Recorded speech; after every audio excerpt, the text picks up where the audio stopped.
We don't have that answer yet. The question is, do we have the pleasure of looking at something? If we don't have the pleasure of looking at something, it's a moot point whether it's a charter thing. And that will be the first question. Is this a charter issue? If Steve says no, it's not a charter issue, then it's So I think we how should, we think. maybe we should find out from Steve if it's a charter issue. Yeah. So again, I come back to, I don't want to ask Steve about anything that we're not interested in looking at. So do we have interest in that? And if we do, is somebody willing to make a motion to investigate current status of requirements regarding notices for all public meetings? I don't see it as a big,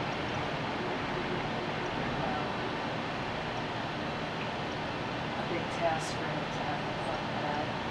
So I I'm make a asking. motion? Yeah. That's a message. Thank you. Jean has Make a motion. moved that we investigate the current status of requirements for notices of all public meetings and hearings of city agencies, boards, and bodies. Is there a second? Steve has seconded. All in favor? Is there any action desired on the issue of requiring agendas and minutes to be published on the city website? And by the way, that was on the city website. Gotcha.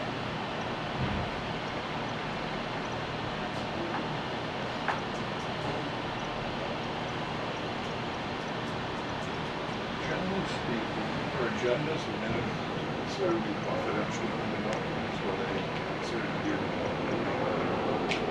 Generally speaking, what the citizen is proposing is that they not be private documents, that they city operate in a transparent manner, saying that they be public accessible. That's what the question is on the table. Well, Generally and- speaking, public, like planning boards, is public because they're Right. voting on stuff that affects the public. So they're not private. They're not private meetings. They're televised. Well, our meetings are public meetings.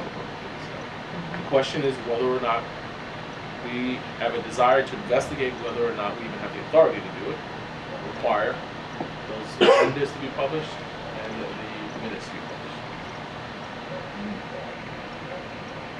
I'm sorry, it sounds too much. Well, like I this. would say, I mean, just with, and I can't speak for any of the other boards, but just for the charter revision, since we're all volunteers, then we would probably have to have a city employee here taking the minutes, because then whoever the secretary is, in this case, this year it's Lorraine, she would be responsible then, the onus would be on her to have to write the minutes, get them to someone, to have them all ready, and then be able to approve and publish on the website.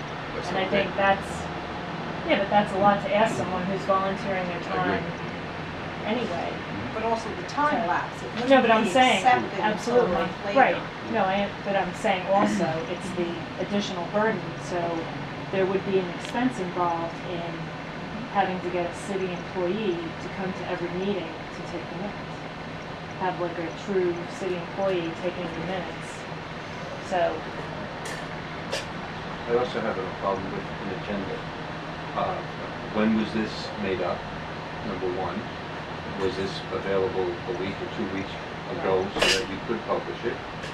The criticism you would get by adding something that you felt was very important that might have come from the city council that was not on the agenda would be criticized that we had no knowledge of this going to be talked about today. Last minute emergencies. If we got a letter from a city council person that wanted to have our commission look at something and it was not on your 2-week agenda published, you would get criticized for how can you talk about this and bring this up. If it wasn't on the So I don't think agendas are honest, up-to-date timing type of thing. And I think as a board, you should be flexible enough to add agenda items at any moment without really too much notice. But I think if the notice of the meeting is important, not the agenda items itself. I agree. Any other views? Other thoughts? Anyone desires any action on those items? We're facing a motion on those items. All right. The fourth item proposed by the citizen was require all future charter revision commissions establish bylaws that require public comment, bylaws that include a requirement for public comment before close of meetings. reading their language verbatim, require all current and future charter revision commissions to establish bylaws upon their appointment that require a public comment period before the close of each meeting. Public comment should not be at the discretion of the chair. One would think that the charter revision commission members would be interested in hearing from the constituents that they are supposed to be serving in their important role of reviewing our local constitution and the city charter. So just one technical point, we couldn't do it for the current charter revision anyway, because we can't require anything. Because the only thing we require is that something goes on the ballot, and then it needs to be voted on. So this is really about future charter revisions. Anyone have any opinion or view on this?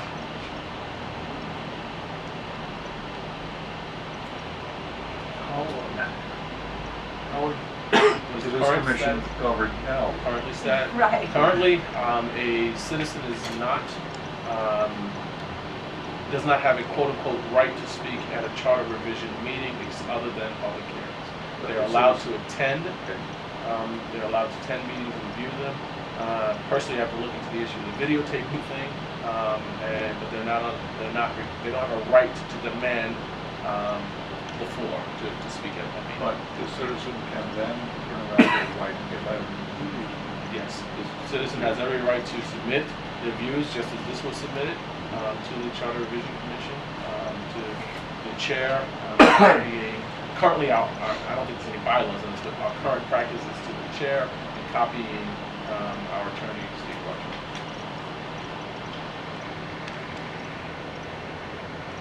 And that practice is simply a practice. It's not dictated by bylaws.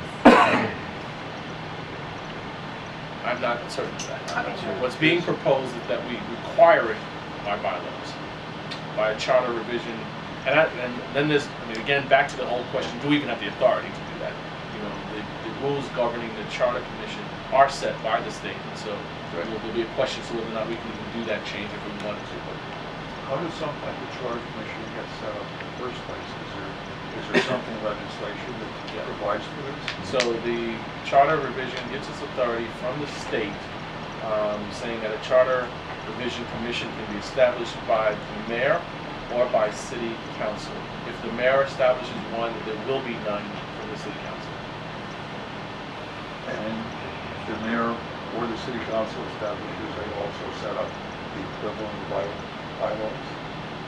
No.